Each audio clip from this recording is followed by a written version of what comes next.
बिस्मिल्लाहिर्रहमानिर्रहीम। PRP treatment या platelet rich plasma treatment क्या है और ये हम किन कंडीशंस में कर सकते हैं और इसके क्या फ़वाइद हैं। मेरा नाम डॉक्टर अमरीन फ़रहान है, मैं ऑर्थोपेडिक कंसल्टेंट हूँ। पीआरपी में हम मरीज़ का ब्लड ड्रॉ करते हैं, हाथ से ही नॉर्मली जिस तरह ब्लड ड्रॉ किया जाता है इसी तरह से हम ब्लड ड्रॉ करते हैं। उस ब्लड को हम ट्यूब्स में डाल के मशीन में स्पिन करते हैं, इसमें से प्लेटलेट्स के सेल्स सेपरेट कर लेते हैं। प्लेटलेट्स में बेसिकली ग्रोथ फैक्टर्स होते हैं, ये ऐसे केमिकल्स होते हैं जिनमें रिपेयर की क्वालिटी होती है और वो हमारी इंजरी प्रोसेस को बेहतर कर सकते हैं या डैमेज टिश्यू को रिपेयर कर सकते हैं। ये हमारे पास कुदरत की तरफ से एक इनाम है कि हमारी बॉडी में ऐसे सेल्स मौजूद हैं जो हमारी स्किन को, हमारे डैमेज टिश्यूज़ को खुद ही रिपेयर कर सकते हैं। लेकिन कुछ एरियाज़ हमारी बॉडी में ऐसे होते हैं जहाँ ब्लड सर्कुलेशन नहीं पहुँच सकती, जैसे कि लिगामेंट्स होते हैं, जॉइंट्स होते हैं, इनमें ब्लड सर्कुलेशन बहुत कम होती है, तो ब्लड से जो प्लेटलेट्स हैं वो वहाँ नहीं पहुँच पाते। मैं एग्ज़ाम्पल के तौर पे ये नी जॉइंट से समझा सकती हूँ कि ये जॉइंट के इर्द-गिर्द ये इस तरह के लिगामेंट्स होते हैं जो 2 बोन्स को जॉइंट करके रखते हैं। कुछ लिगामेंट्स यहाँ होते हैं जो बोन्स के साथ अटैच हो रहे होते हैं, वो मसल्स को मूवमेंट करवाते हैं। कुछ लिगामेंट्स अंदर भी होते हैं जॉइंट्स के अंदर। इन सारे एरियाज़ में सर्कुलेशन बहुत मिनिमल होती है। इसमें डायरेक्टली ब्लड से सेल्स यहाँ नहीं पहुँच पाते और अगर ये एरियाज़ डैमेज हैं तो उसको रिपेयर करना आम तौर पे पॉसिबल नहीं होता या बहुत स्लो हीलिंग होती है।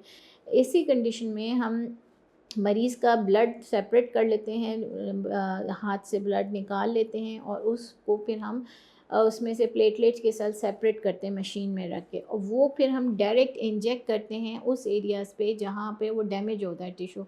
सपोज़ कि किसी का ये लिगामेंट डैमेज है, ठीक है, उस वहाँ पे सर्कुलेशन से वो हीलिंग नहीं हो रही है और उसको मुस्तकिल पेन है, इन्फ्लेमेशन है, स्वेलिंग है, तो उन एरियाज़ पे मल्टीपल इंजेक्शंस करके हम प्लेटलेट्स पहुँचाते हैं और उस प्लेटलेट्स में से ग्रोथ फैक्टर रिलीज़ होते हैं।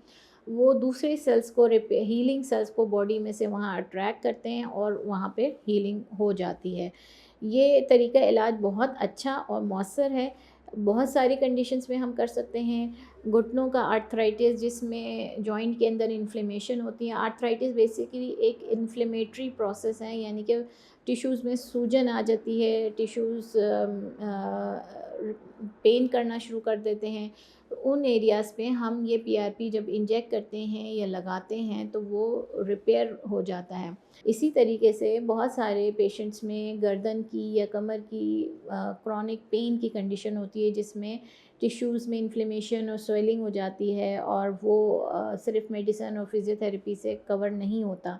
उसमें हम पीआरपी करते हैं, प्लेटलेट्स वहाँ डायरेक्ट इंजेक्ट किए जाते हैं। जैसे कि कमर का अगर बात करें तो कमर के जो छोटे-छोटे जॉइंट्स होते हैं उसमें पीआरपी इंजेक्ट करते हैं, गर्दन के जॉइंट्स में पीआरपी इंजेक्ट करते हैं और वो हीलिंग करवा सकता है। इसी तरीके से फ्रोज़न शोल्डर के पेशेंट्स हैं जिनमें शोल्डर के इन मसल्स में इन्फ्लेमेशन हो जाती है या वो डैमेज हो जाते हैं, तो वहाँ पे भी हम पीआरपी ट्रीटमेंट करते हैं जिससे कि रिपेयर हो जाती हैं वो चीज़ें। पीआरपी ट्रीटमेंट देखें, हम बहुत सारी कंडीशंस में कर सकते हैं। किसी की इंजरी है, शोल्डर इंजरी है, नी इंजरी है, एंकल इंजरी है, एंकल ट्विस्टिंग के पेशेंट्स हमारे पास बहुत आते हैं जिनमें एंकल ट्विस्ट हुआ था साल भर पहले और अभी तक उनका पेन नहीं सेटल हुआ। दैट मीन्स के उनके लिगामेंट्स अभी भी डैमेज्ड हैं। तो ऐसे कंडीशन जिसमें प्रोलॉन्ग पेन है, क्रॉनिक पेन की कंडीशन है, टिश्यूज़ हील नहीं हुए प्रॉपर तरीके से, उनमें हम आप पीआरपी ट्रीटमेंट के ज़रिए उन टिश्यूज़ को हील करवा सकते हैं। मैं यही रिकमेंड करूँगी कि आप अगर ऐसी किसी कंडीशन में मुब्तला हैं तो आप मुझसे बिल्कुल कॉन्टैक्ट कर सकते हैं, मेरी ओपीडी में विज़िट कर सकते हैं, मेरे नंबर्स पे रब्ता कर सकते हैं और अपनी प्रॉब्लम डिस्कस कर सकते हैं। अपना बहुत ज़्यादा ख्याल रखिएगा। Thank you so much. Pakistan के टॉप डॉक्टर्स के साथ अपॉइंटमेंट बुक करें, वो भी पेशेंट फीडबैक देखते हुए। आज ही ओला डॉक ऐप डाउनलोड करें। ओला डॉक, डॉक्टर का अपॉइंटमेंट आसानी से।